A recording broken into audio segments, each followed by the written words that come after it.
بسم اللہ الرحمن الرحیم۔ السلام علیکم۔ سلطان صلاح الدین ایوبی کے زمانہ میں ایک یہودی عورت تھی جو اسلام پر ریسرچ کر رہی تھی۔ اس نے اسلام کے بارے میں بہت کچھ سیکھا، بہت کچھ پڑھا۔ ایک سوال جس کا جواب اسے کسی سے نہ ملا وہ یہ تھا کہ آخر کار خنزیر کے گوشت میں ایسی کیا برائی ہے جس کی وجہ سے خنزیر کا گوشت کھانا اسلام میں حرام قرار دیا گیا ہے۔ صرف یہی ایک بات تھی جو اس کو اسلام قبول کرنے سے روک رہی تھی۔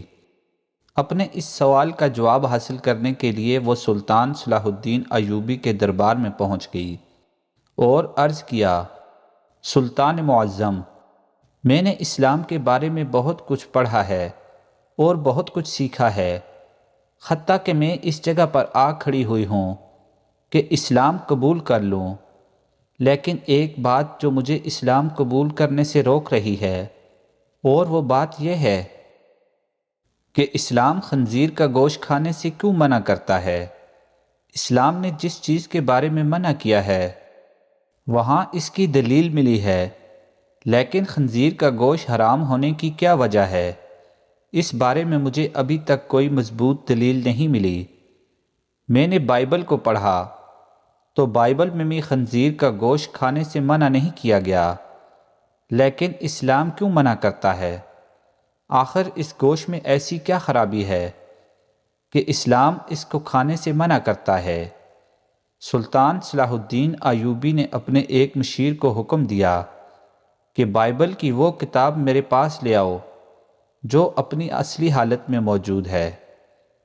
جب بائبل کی کتاب پیش کی گئی تو سلطان نے وہ حوالہ تلاش کر کے ایک یہودی عورت کو دکھایا جہاں لکھا ہوا تھا کہ خنزیر کا گوشت کھانا منع ہے۔ خاتون نے حیران ہو کر کہا، یہ کیا بات ہوئی؟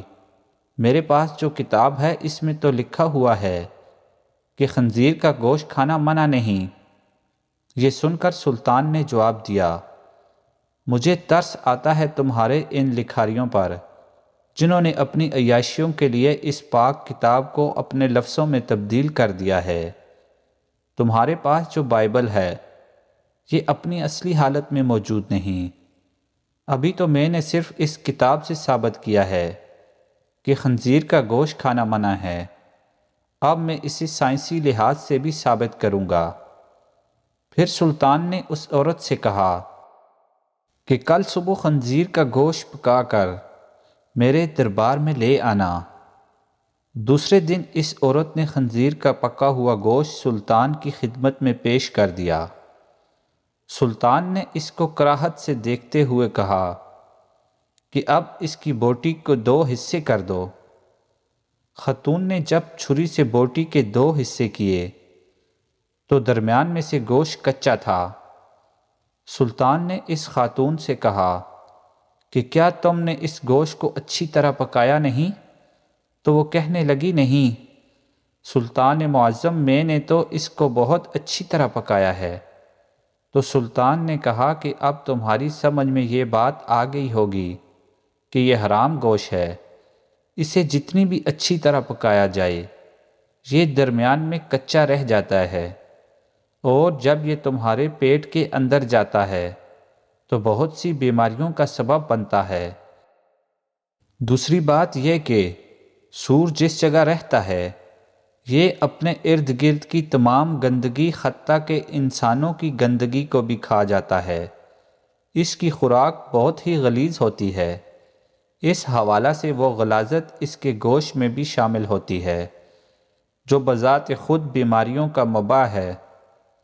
تیسری بات کہ جب سور کی مادہ کسی دوسرے سور کے ساتھ جنسی تعلق قائم کرتی ہے تو یہ اسے دیکھ کر خوش ہوتا ہے اور فخر محسوس کرتا ہے، اور یہ بے غیرتی کی خصلت اس کے گوشت میں بھی پائی جاتی ہے، اور اس کا گوشت کھانے والا بھی انہی صفات کا حامل ہوتا ہے کہ اپنی عورتوں کو دوسروں کے حوالے کر کے خوش ہوتا ہے اور فخر محسوس کرتا ہے۔